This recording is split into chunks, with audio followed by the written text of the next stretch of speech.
Welcome, folks, to this week's edition of Tech Sales Advice. I am, of course, your host, Chris White, and this is the LinkedIn Live program for technical sales professionals and technical sales leaders. As I like to say, these are live conversations.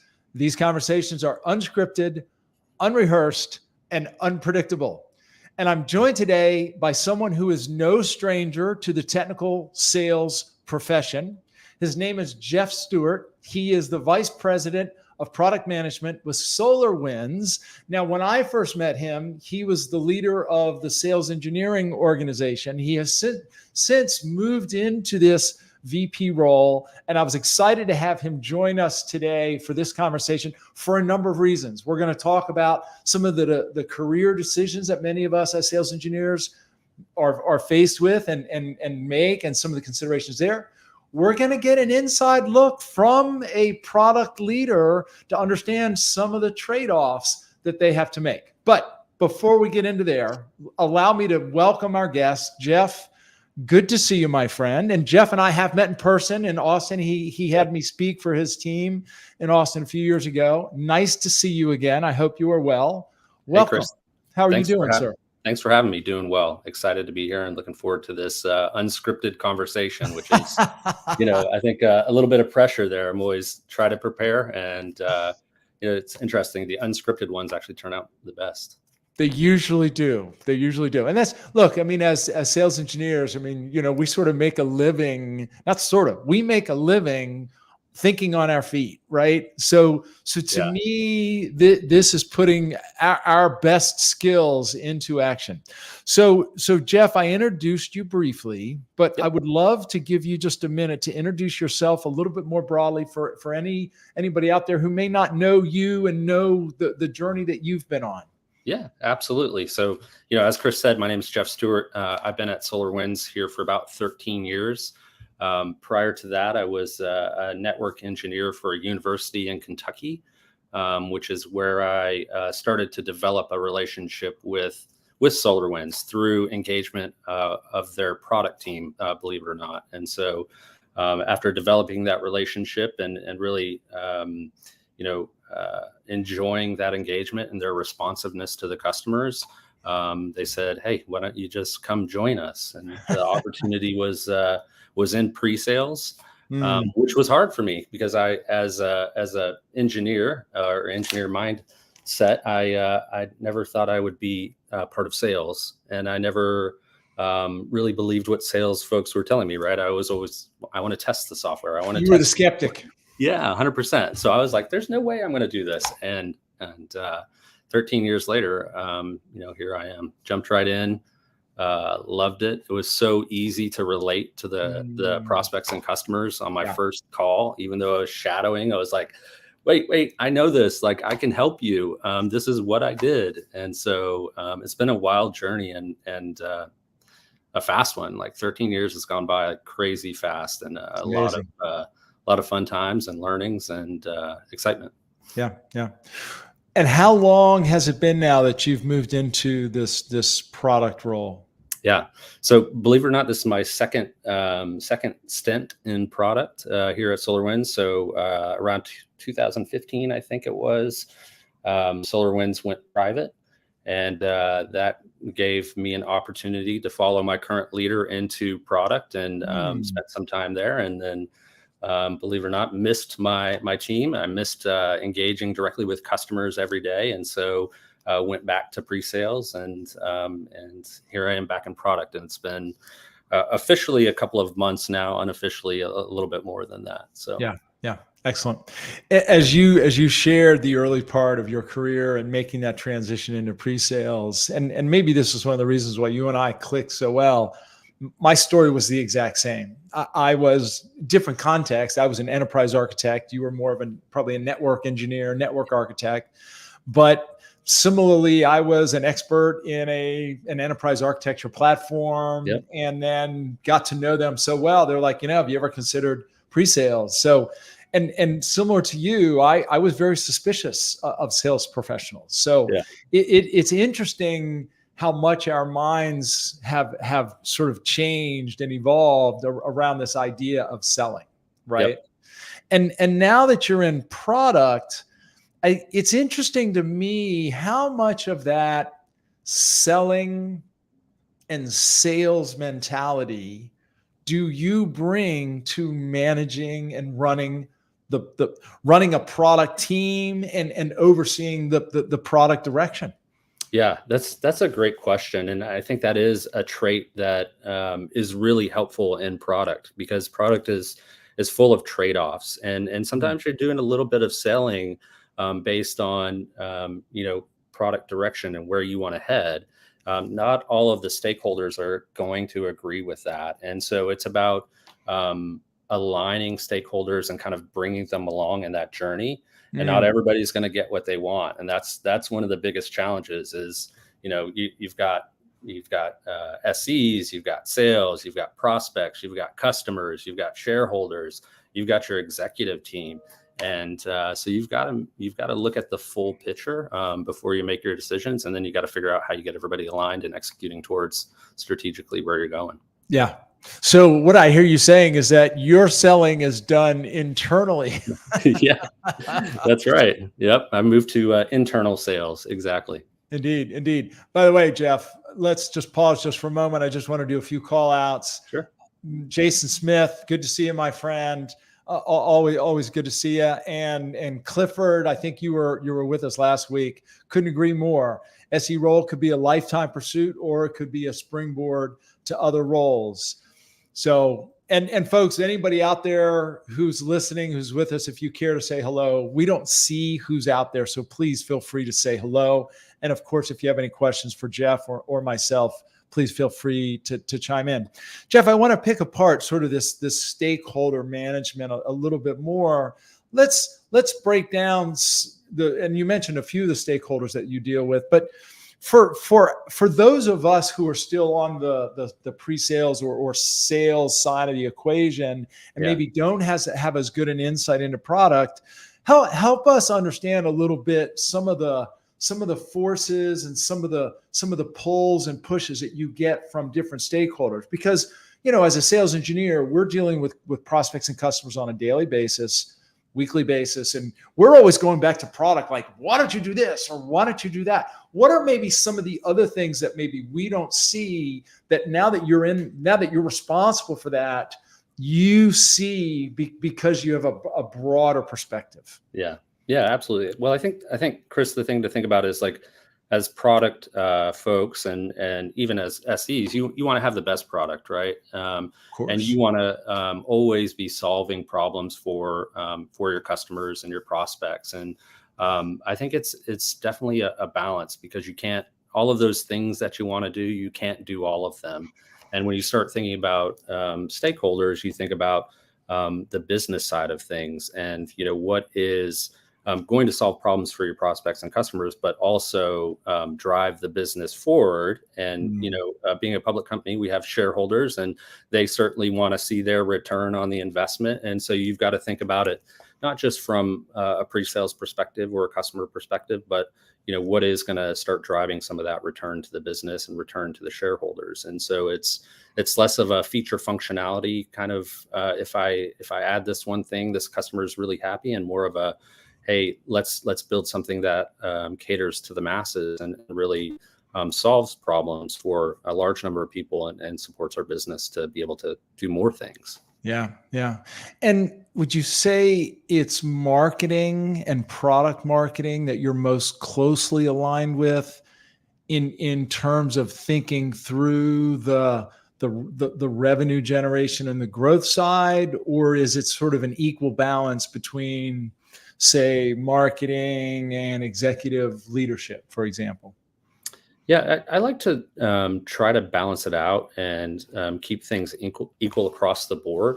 But I coming from pre-sales, I probably lean towards what I'm hearing from the field the most, to be honest, because they are, as our CEO likes to say, kind of the tip of the spear. They're out there in the field. They're working directly with partners, with customers and prospects. And so they have a really good pulse on what's happening, not only within our existing base, but also in the market. And so taking that feedback and socializing that with the rest of the business allows product marketing, the executive team, and others to really understand kind of the dynamics that we're up against, and strategically maybe shapes the direction that we head.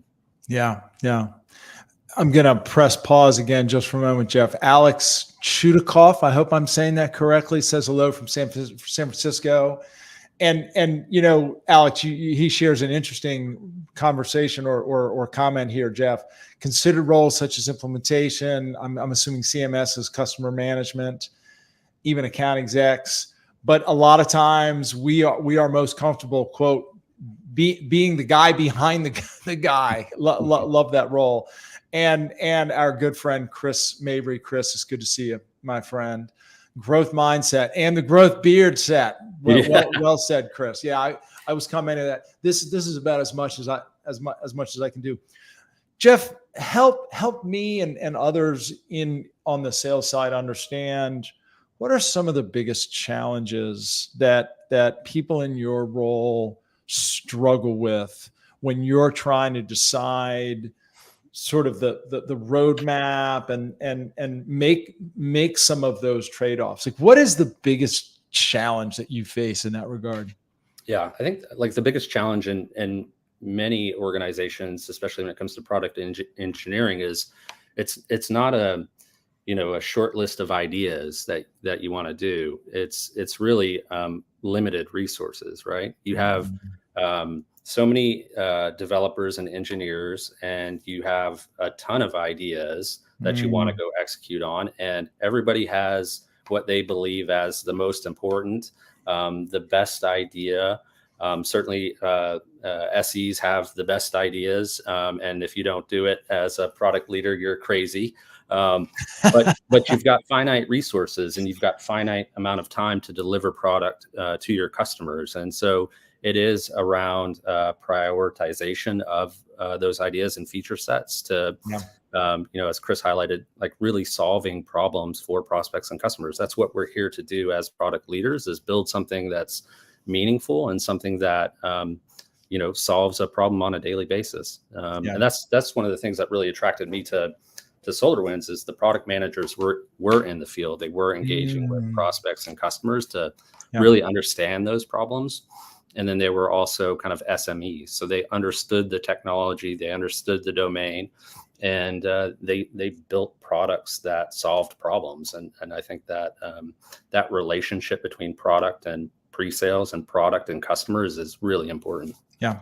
And do you still have a pretty close tie to your customers? Like, do you have, some organizations have like a customer representation board or a customer advisory board or something like that. Do you leverage or depend on something like that? Yeah, so we definitely have a CAB. We have a field intelligence report that the pre-sales team does on a quarterly basis. We have a community, a forum that has over 300,000 active members on it. And so, those are all sources of intelligence for product. But kind of funny story, Chris. HR this week asked me, "Hey, are you gonna move up to the 4th floor with the rest of product?" And I said, "No, I'm not. I'm sitting on the 3rd floor with our sales team, with our pre-sales team, and I've asked my team to come down to the 3rd floor because I want them to be surrounded by the field team, so they can actually hear what's going on and what customers are saying." And so I do believe successful product teams are connected very closely to pre-sales and the field teams, and CSM and support and others. And so I think that mentality of being connected to the field will really allow you to understand the problems that you need to solve. I absolutely love that, Jeff. And as I reflect on my time out in the field as a sales engineer and a sales engineer leader, I do recall feeling like the product team was sort of isolated themselves into this bubble, and it's whether they didn't want to engage more with the sales teams, or they just didn't, because they had their own space. So the fact that you have literally tried to commingle the teams, because what happens? The water cooler conversations, the hallway conversations, right? Just overhearing conversations. I mean, I just think that's so powerful. I absolutely love that. Absolutely. And I think, one of the things that I learned over my time at SolarWinds is the pre-sales team and the product team were always very close, but there was a product leader here in the past that always wanted his new PMs to go sit on the third floor with the sales team and to shadow the pre-sales team, to hear how they engage with customers, what they talk about. And he would kind of mandate that they go spend their first 3 months, learning product stuff, doing product things, but working directly with the field teams to really get a sense. It's been interesting to watch in my tenure at SolarWinds, a number of SEs go to product and move up in product leadership and go to other companies and run product organizations. So there's definitely a pattern here of pre-sales going to product that's been super cool to watch. Interesting. Jeff, I'm going to push our pause button just for a moment, and I want to double back on this idea of pre-sales moving into product. But folks, for those of you who may have just joined, I'm speaking with Jeff Stewart. He is the Vice President of Product Management with SolarWinds. We're talking about his journey into product and sort of some of the challenges and perspectives of managing and running product and balancing the various stakeholders. But before we go into that point about going from pre-sales into product, you shared some of the challenges and some of the trade-offs. How do you know when you've made the right decision? Because, one of the things I love about sales, I think what a lot of us love about sales is it's sort of a self-correcting profession. And we know when we've succeeded because either we close deals or we don't, right? And so that is our very clear indicator of success. What are your indicators of success? Yeah, that's so interesting, because the first time that I went into product and then went back to pre-sales, like, I missed those daily wins that I was getting from seeing the problems being solved with a customer, right? I missed that engagement. And so going into product, it's about finding a different motivator. And sometimes that motivator takes a little bit longer than you want it to. You don't get that kind of daily shot of espresso that you get every time you get a win, right? And so for me, I think it was like I said, I went once and I went back to pre-sales. I think it was this time's different. I think I'm in a different place, and timing's different, a different stage in my life. And strategically, I wanted to do different things. And so all I say is, like, find a place that you're comfortable making those kind of moves and trying it, because if you don't try it, you're not going to know. And so we've got a great kind of mobility program here that allows us to go into different business units and try things out for a year or two, and then go back if that's not the path for you. But think about, like, what you can take as a pre-sales person to another business unit, whether that's product marketing, whether it's marketing, whether it's customer success. Like, you're kind of taking this tribal knowledge and ideas to different areas. And then if you come back, you're bringing things back, which I think is extremely powerful. I always think about this three-eyed raven, is what I call it. I had the customer perspective before I joined SolarWinds. Then I got the pre-sales and sales perspective, and then I got the product and business perspective. So like, bringing all those pieces together, I think, really allows you to have insight into how you could really make impactful decisions in product. Man, I love that. The three-eyed raven. That will definitely be in the post conversation notes for sure. And it inspires me, actually, to wonder if it wouldn't be just valuable for any pre-sales professional to spend a stint, whether that's 6 months, 12 months, 18 months in product, just to get that third eye of the raven, right? That third perspective.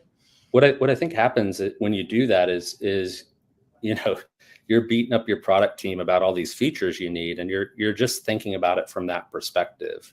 And I certainly did that as an SE. Like, I would beat up the product managers and be like, why aren't you doing this? I've asked for this 100 times. Like, just do it already. It's so obvious, right? Yeah, right. And then you go to product and you get this different perspective. You look at the business differently. You understand what actually drives the business. And then you go back and you're like, I'm going to communicate my ideas a little bit differently. I'm going to take my ideas with data behind them. So like one of the things we started doing in pre-sales is like the way we track feature requests or opportunity gaps, and tying that to actual revenue, and then showing up with a list of like, here's the top 10 ideas we have. Here's the the bookings or revenue that we're missing, and here's the accounts that are at risk by not doing this, versus me requesting something 100 times without that data. And so you got a different outcome when you start communicating differently and bring data to the conversation. Yeah. Well, and two things come to mind immediately. First is this idea of, what walk a mile in his or her moccasin, so to speak, right? Before you jump too quickly to judge, right? Yep. And clearly you've demonstrated and shared how that happened for you with product. The same is true for the account executives that we work with, right? I tell all the SCs that I work with who get frustrated with their AEs, go try and be an AE for 6 or 12 months, right? Yep. You be the one calling on people. You be the one knocking on doors and trying to get that first meeting. Then come on back and tell me how much, how you feel about, what they have to do. Yeah. Right? I think that's the importance of the partnership between pre-sales and sales, is mutual respect for each other's roles. Like, I don't think I could do it. Like, I looked at their roles and what they have to do, and I never thought I'd be successful at it. And it's a hard job. And so I think when you understand how hard it is, and you figure out how you partner together to go drive a result, I think that mutual respect leads to a much better outcome and relationship between pre-sales and sales. But it's understanding the perspective and walking in their shoes. Exactly. And then the other thing that came to mind to me is just this idea that you had a bigger perspective, right? When you were in the field and you're just asking for the same thing over and over and over, to a certain degree, I think it's easy to fall into the trap of, we're operating with blinders on, to a certain degree, it's all about me. Like, I'm seeing this problem over and over and over. Why can't you fix it? Right. But then you move into the product role and now you're seeing a bigger perspective. Yep. Right. And oftentimes when we find ourselves frustrated by something like, why won't product do that? It's just that we're just not seeing the bigger picture. Yeah. Right. There's a bigger picture than what we have access to. So I think that makes a huge difference. By the way, and Clifford, I appreciate the comment. Asif is on. Asif, nice to see you, my friend. Alex mentioned something about the SCP product management communication being so important. Feedback meetings. Now you mentioned that it sounds like you get feedback from the field in terms of the revenue and or the deals and or the accounts that are sort of being blocked, if I can use that term, by certain maybe, things that they'd like to see change. Do you have any other sort of structured format in terms of weekly meetings or feedback forums, et cetera, between sales and product? Yeah. So we have what we call these core team meetings, which is we have a bunch of products at SolarWinds, and they're kind of in pillars at this point based on technology stacks. But core team meetings where it's led by product. When you have product, you have support, you have CSM, you have pre-sales, sales, engineering, and a few other groups that participate in almost a monthly cadence, I think is what we're operating at right now. And that is an opportunity for teams to come together and talk about any issues customers might be facing, product ideas, blockers, opportunities they need assistance on. So that is one thing that happens. And then from a product perspective, one of the things that we've always done with the pre-sales team is meet on a monthly basis and say, come here. It could be event session, which is fine. pre-sales needs to vent. Maybe PMs are venting in there too.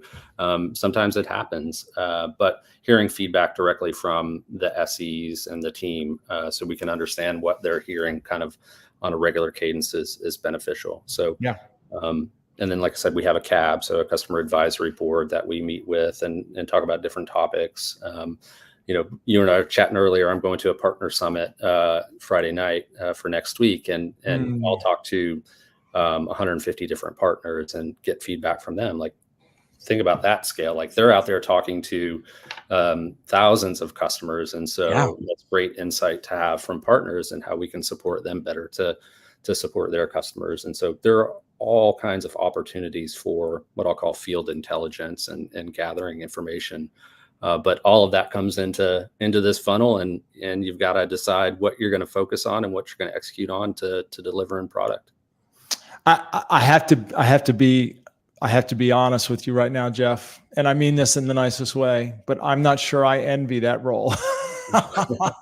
I'm not sure I want to trade places with you. That would be so much to handle. You've got pressure from sales, you've got pressure from customers, you got pressure, and pressure's probably, I mean, that's one of the words in inputs, and just balancing all of those stakeholders. That is quite a job. Yeah. Well, I think you got to focus on kind of the output that comes from it, those decisions, right? You're getting feedback from customers that hopefully is positive feedback after you make those decisions and deliver something. You're hearing stories about how you helped their business save money or solve specific problems. The SE team or sales team is saying, hey, this new thing that you added has been amazing. Like, customers love it. And so there's definitely a lot of stress in the decision making, and like, are you making the right decisions? Is this going to make an impact?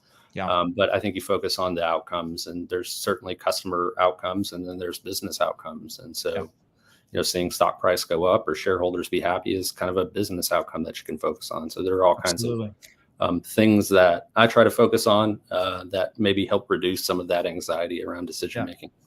Well, and at the end of the day, and I asked you, how do you know when you've done a good job or when you've made some of the right decisions? And therein lies some of the answers, right? When you get that feedback from the field, you get that feedback from customers that you've really made a difference to their organization. You get that feedback from partners. You see the stock price increase, and really, in your role, you're really in a position to make a difference, right? And I mean, at the end of the day, I think that's really what we all strive for, is to have a position of contribution and have a position where we're really making a difference. So love that.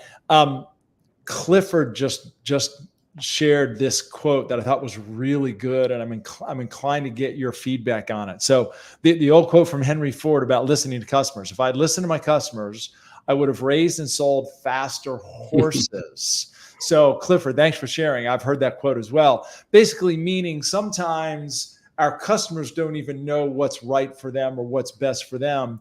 Have you run into that at all? And are there certain times where you really have to be thinking more in terms of a disruptive manner and consider things that might not be what customers are asking for because they're not thinking big enough or they're not thinking far ahead enough?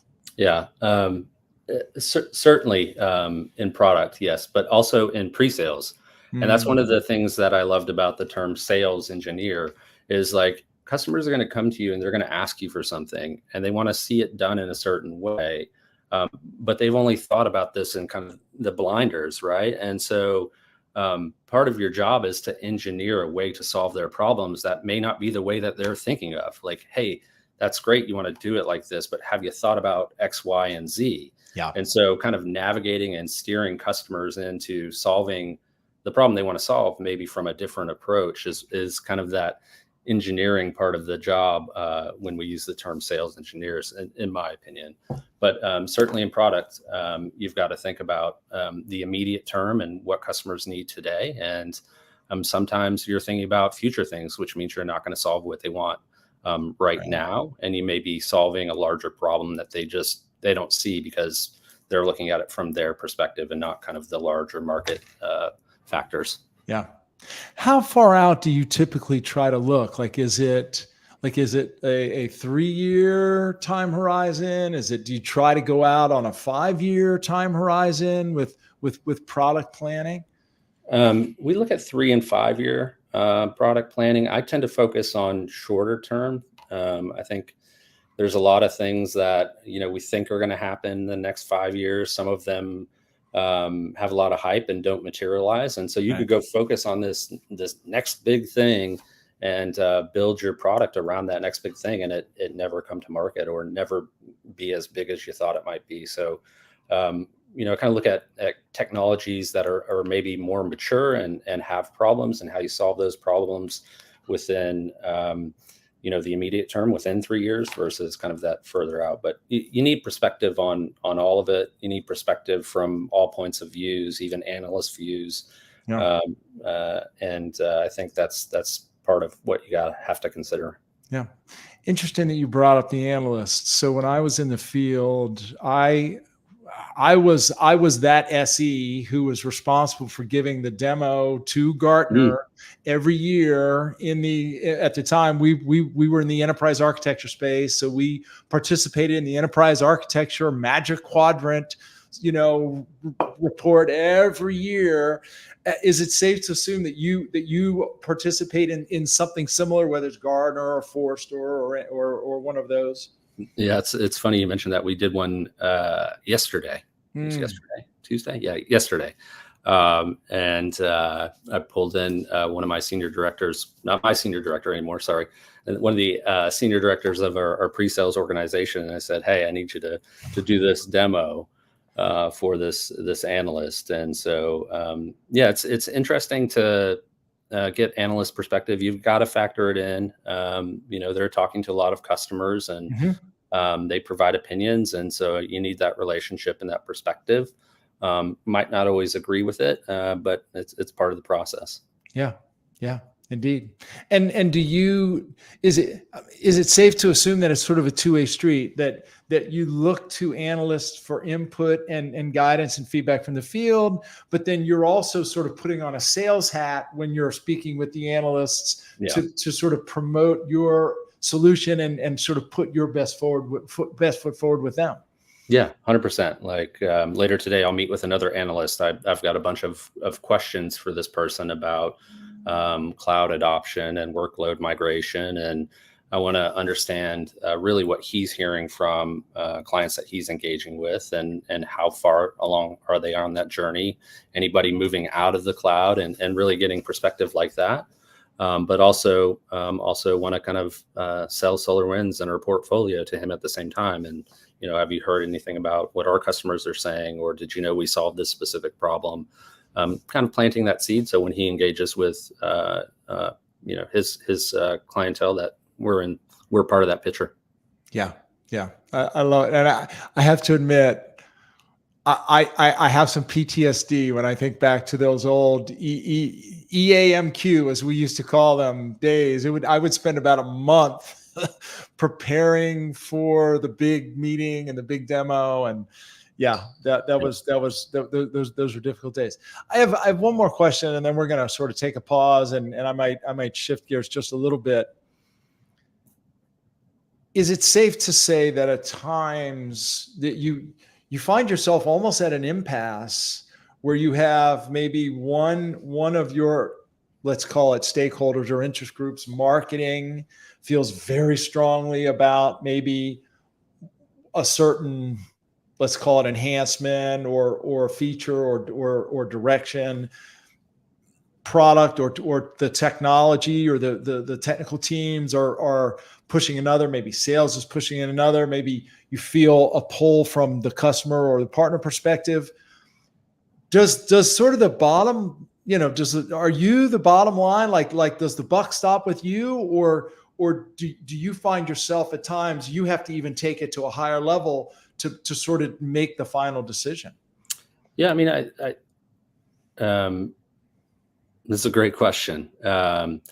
Ultimately, in my role, I'm responsible for making that decision. But if we get to a point where there's so much disagreement on strategic direction, I think we narrow and focus to a few of the ideas amongst the group, and then we do additional research. And I think some of that is through surveys, through asking a third party to go out and do some of those surveys. So you're getting kind of you're removing the internal conflict, and you're allowing somebody else that doesn't have a dog in the fight to really go out there and do that research for you and come back with maybe some different insight. And so really it is about figuring out how you drive alignment, but doing the things that are going to have the biggest impact for your customers and the business. Yeah. And at the end of the day, look, sometimes you have to make calculated hunches, right? Yep. And you get people on board and say, you know what, this is the direction we're going to go in, and we believe it's the right decision for these reasons. And these are the metrics that we're going to track to determine if it was the right decision, right? Yep. So, and then sometimes you have to be able to say no, like that SE that is asking you for that feature 1,000 times. Like sometimes I think just being upfront and just being like, hey, I understand you're hearing it, but here's why it doesn't make sense for us to do that. And we're just not going to deliver that particular feature. Doesn't mean that they're going to stop asking for it, but at least you've acknowledged that they've raised it up, and you said we've made a decision that we're just not going to do that. Yeah. Are there any pet projects that you yourself wished you could get through, but they sort of end up getting pushed out because there are other priorities? I mean, there's certainly a million competing things going on, projects, ideas, initiatives, and it is about focusing on the ones that will have that biggest impact and putting priority on those. And there are others that I know are down there on the list that I want to work on, but I've got other things that take priority. Yeah. Jeff, I'm going to push our pause button just for a minute. Folks, I'm speaking to Jeff Stewart. He's the Vice President of Product Management with SolarWinds. He went from network engineer using SolarWinds to pre-sales, spent some time in product, went back to pre-sales, has now taken the leadership role within the product team. And Jeff, I got to say, you're being so gracious with your time and so gracious with your answers. For me, I mean, this is a unique opportunity for me to get an insight into the mind of a product manager and some of the challenges you face and some of the decisions that you're faced with. Hopefully it's helpful to the listeners. Clifford asked a question that's sort of related to where I was going. He asked, what were your challenges moving into a manager role?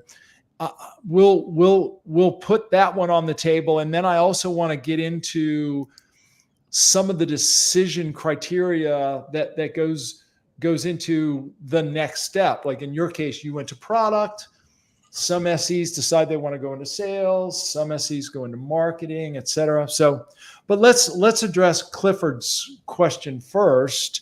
As you think back to when you made the move into a manager position, were there some challenges that sort of you ran into, or maybe surprises when you made that move? Yeah, it's interesting. When I joined SolarWinds, like I mentioned, I never thought I'd be pre-sales, first of all. And I was like, okay, I'll take this pre-sales role and I'll get to SolarWinds, and 6 months later, I'll go into product management. That was my goal. And then I loved it. Like I fell in love with it. And so I think it was maybe a year and a half into my journey as an individual contributor in pre-sales. And my boss comes and she taps me on the shoulder and she says, "You're the next manager of the team." And I said, "What?" Like, I haven't expressed any interest in this. Like, not even sure I want to do that, but sounds like it's done. And so like a new manager with no manager experience, you make mistakes. And I think it's all about learning from those mistakes. Hopefully they're not catastrophic mistakes, but if you have good leadership in place that you're reporting to and they're supporting you, I think it's about ensuring that your team's going to be successful. And I think one of the things I believe helped me with my team as a young manager is I worked alongside of them. I understood their role intimately. And I knew what they were doing on a daily basis and how I could help them be more effective at what they were doing. And so it's brothers and sisters at war together, right? And that mentality, I think, allowed me a mutual respect for somebody without that managerial experience to step in and lead the team.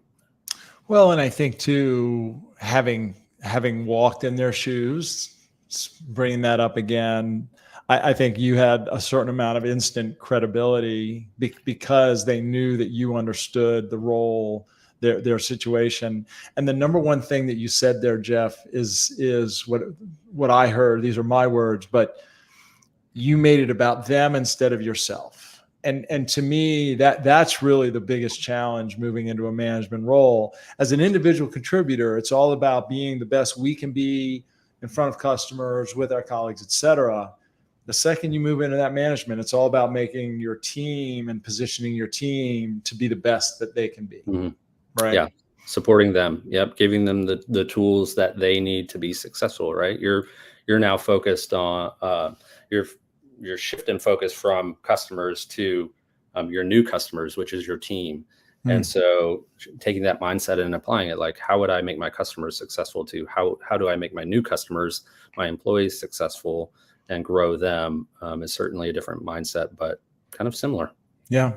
A lot of SE leaders that I speak with and SE managers that I work with, they say that they've made the mistake of trying to be the super SE when they first move into that management position. Yeah. Did you struggle with that at all?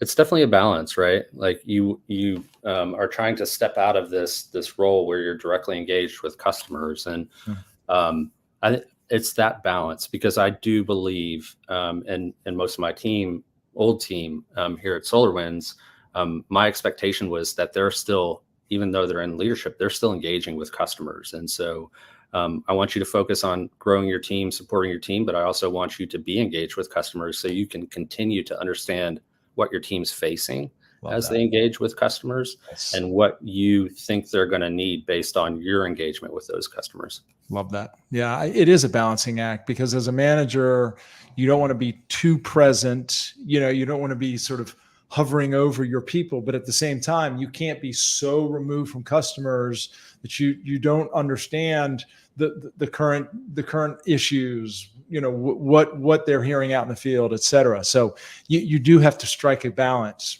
right? Yep. So I would say the other thing that I've seen kind of from people stepping into it is the tendency to overmanage pre-sales folks. Like, these in many cases are technical minded people, and so understanding how to best support them without over managing them and being too focused on the metrics, although you do need to focus on some metrics, but like if you're just there kind of why haven't you done your notes in Salesforce, like why aren't you updating this, versus like focusing on the outcomes that they're driving and appreciating those outcomes, I think will get you a lot further versus just kind of, what are you doing over there? Yeah, it's such an interesting comment. And I'm inspired to make a plug for my friend Bill Balnave. He wrote a book called Tech Sales Wasabi, and he creates an analogy between growing the wasabi plant, which apparently is a reasonably difficult, like it needs just the right temperature and just the right soil and just the right amount of water, and basically developing and leading pre-sales. And because it is similar, like we are a little bit of a, we're just a unique bunch, right? I mean, we're technical, but not too technical. We're sales, but we're not too salesy, right? There's sort of, we want autonomy, but we also want some direction and guidance, right? Yeah. So, I mean, it can be a challenge and look, I'm the first one to raise my hand. I know I was difficult when I was an individual contributor. I'm sure I was hard to manage. Yeah. And I was hard to give advice to. So it can be. Now, have you found that managing product teams is a little bit easier just because I'll just say it, the personality types or the characteristics are a little bit more similar or homogenous, or not necessarily? I think it's a different kind of management and leadership role that you're taking. Like most product managers, I think are very independent, and so they don't necessarily need the same kind of growth focus. They've already kind of got this growth mindset, right? They're in product because many of them want to build something great, and it's not just about building something. You're almost kind of this mini CEO, and you're Hmm. working with different business units and figuring out how you grow a business, even though it is Hmm. focused on product. So it's definitely different, but there are similarities between the two of them. Yeah. Yeah. Going back to that book, like as somebody that can't keep a plant alive, I'm a bit nervous about my abilities now, because I've killed an avocado tree, I've killed a lemon tree. My fiddle leaf fig is in terrible shape, so I don't even want to think about growing a wasabi tree. Yeah, I think you should stay away. Yeah, you and me both. By the way, we I think most of the plants that we have in this house are plastic plants because we know we won't kill them. Yeah, exactly. So well played. Um, and folks, I'm speaking with Jeff Stewart. If you're just joining us, he is the vice president of product management with SolarWinds. He is a longtime network engineer, sales engineer leader, and now running product. We will probably be another 5 or 10 minutes, Jeff. You've been so gracious with your time. I do want to pick apart this idea of sales engineers moving into other either departments or roles. You obviously made the switch to product. Were there or are there certain indications that you think sales engineers or individuals should either look for or consider when thinking about a next step, whether it's product or marketing or sales? Yeah, it's interesting. I think back to like a couple of years ago, when the pre-sales collective was really getting Mm, started and growing like crazy. And there was one of the events that I sat in, and I think it was maybe James that presented this slide that had a sales engineer and then kind of this chart that just showed all the different paths and opportunities that pre-sales professionals had. And I sat back and thought about my own journey and thought about all of the moves that I had witnessed at SolarWinds. It is really kind of a gateway to so many different areas of our business, mm, that is fascinating. And I think it's a great opportunity for pre-sales professionals to mm, think about those different places that you could go or different opportunities you could have within your own company or other companies, and then really testing some of them out. Because I think I said earlier, you really don't know until you try something. You think you want something.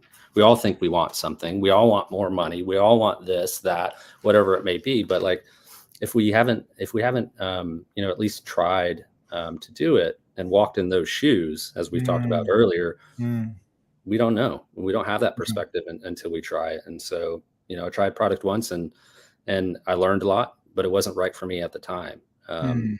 And so I think without attempting these things or taking a shot, so to speak, you just won't know. And so I think it is sometimes about shooting your shot and taking an opportunity, giving it a play and seeing how it works out. Yeah.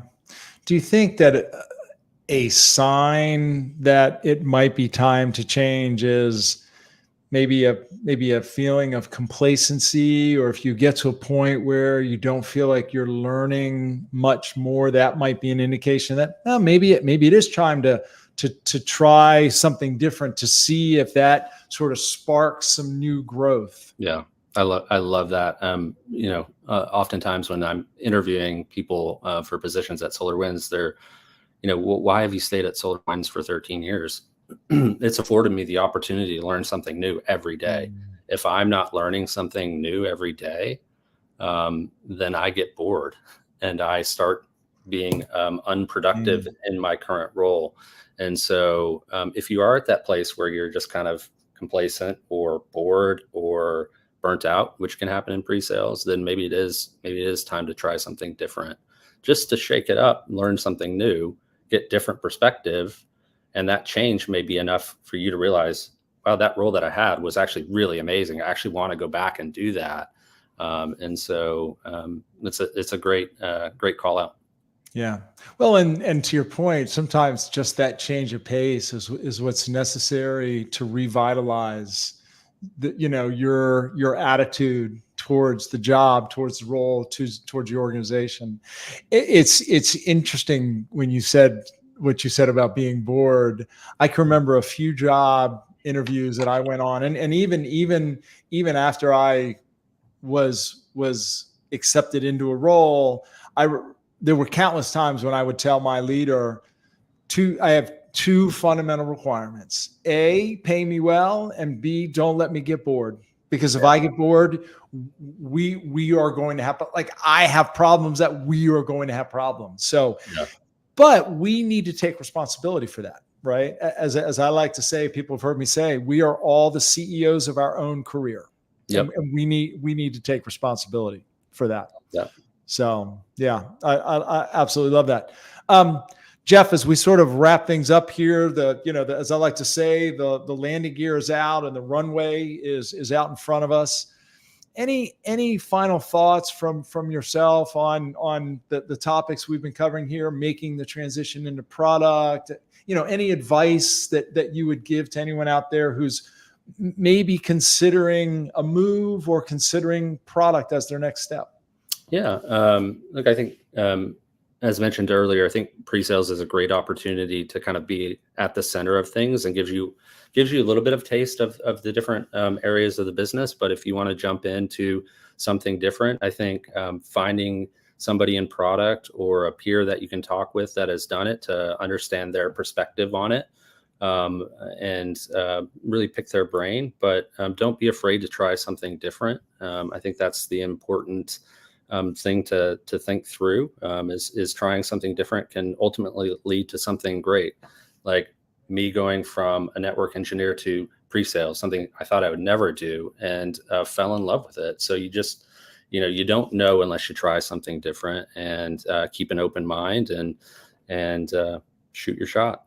Yeah, I love that. And if I can give a plug for SolarWinds, look for an organization like SolarWinds that clearly encourages people to move around across the organization and try different roles. I suspect that there are probably some people in some organizations that feel as though that's not necessarily encouraged.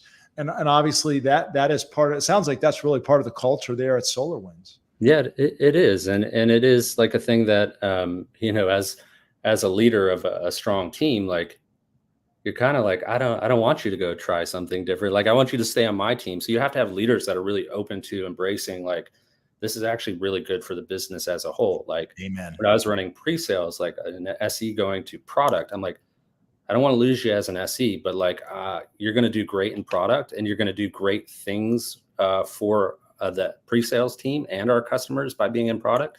And so having that mindset of like, it's really good for this individual, it's actually really good for the business, and you're doing what you're supposed to be doing, which is helping people grow. Yeah. Amen. I can't think of a better way to close. Jeff, it's been such a pleasure. By the way, just a few closing comments. Cliff says, if you're bored with your current position, try SE in a different part of the company, a different vertical, et cetera.